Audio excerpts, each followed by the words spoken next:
Hey, hi, good evening, guys.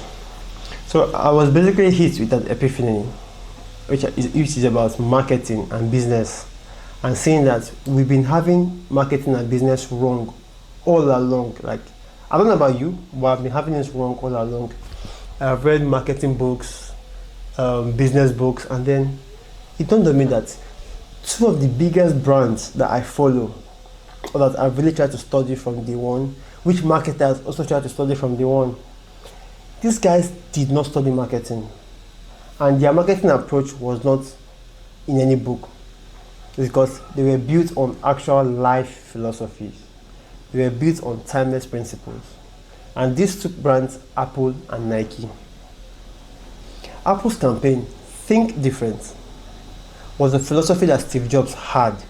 And then he said something like, if you want to have very great ideas, you cannot have the exact same experience as other people.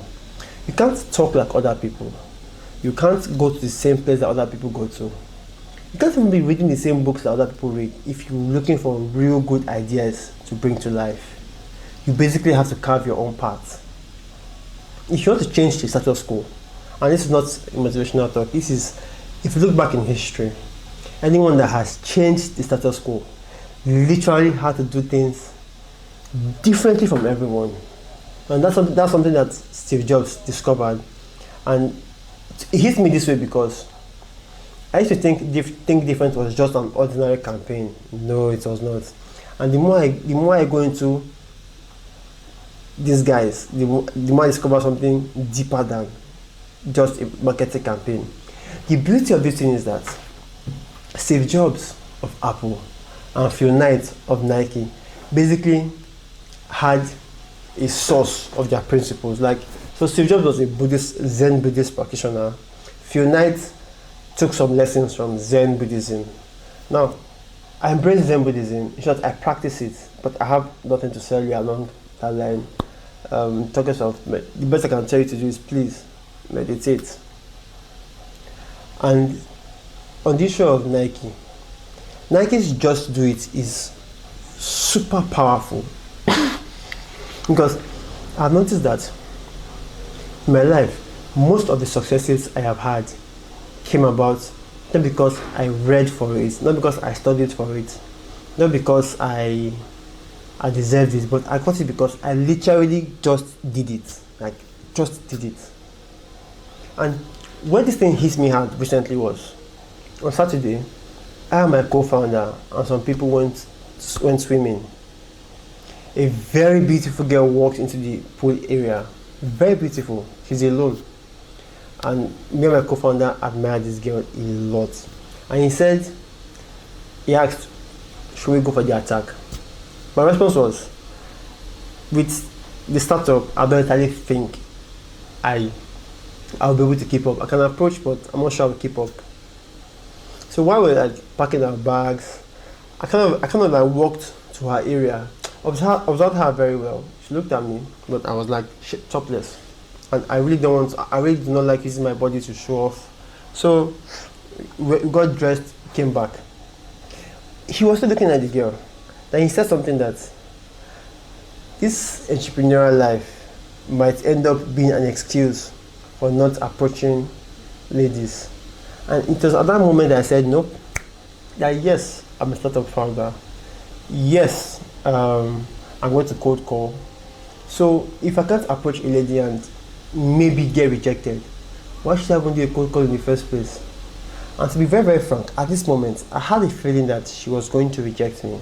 I had a very strong feeling, but that idea of just do it came to my head. Just do it.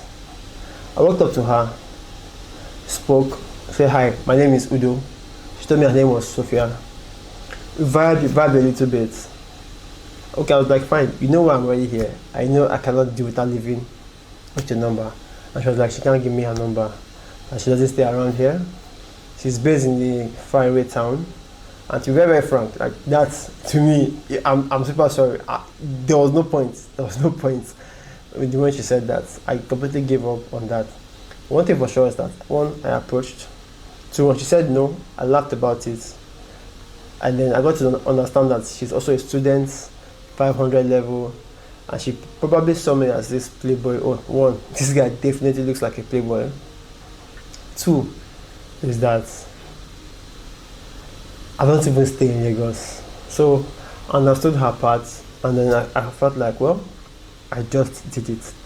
So if you look at your life, in most areas of your life, most of the areas that you excel in are things that you literally just do.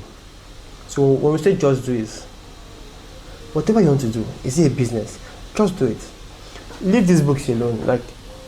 I enjoy reading books, but books won't get you anywhere. Action would.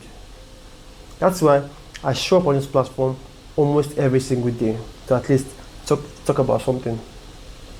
At least to speak on something. I show up on this platform almost every single day.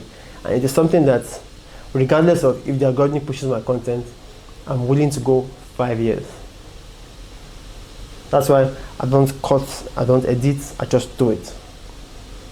Also, 10 years from now, my sons should be able to look back and say, oh, this is how dad was thinking when he was at this age. Because I live a life of strict discipline. And knowing fully well that our kids are going to be raised with mind controlling objects, if they can look at my content and say, you know what, this is who my dad was when he was at this age. And that's the main purpose of creating this content. That one, I can express how I was thinking, I can teach certain topics that I discovered. So I really don't want this video to get too long, but the bottom line is, business is not about just making money alone. No, the most profitable businesses are businesses that literally talk about what they believe and what they value. They try to change the status quo. They try to start a movement. They live by philosophies. They live by principles. Now I'm about to study Jeff Bezos principles, and then something that I think I'm going to be dissecting in my upcoming videos, trying to keep one principle per video, because Jeff Bezos, without a shadow of a doubt, has built one of the biggest businesses in the entire world. Now, when I say that he applied this principle for about 2 decades.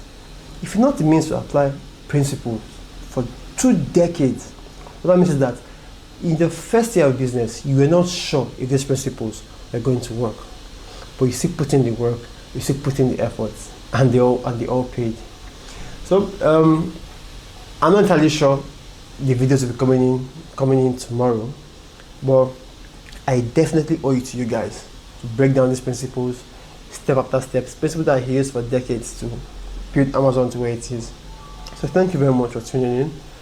Talk to you soon. Bye for now.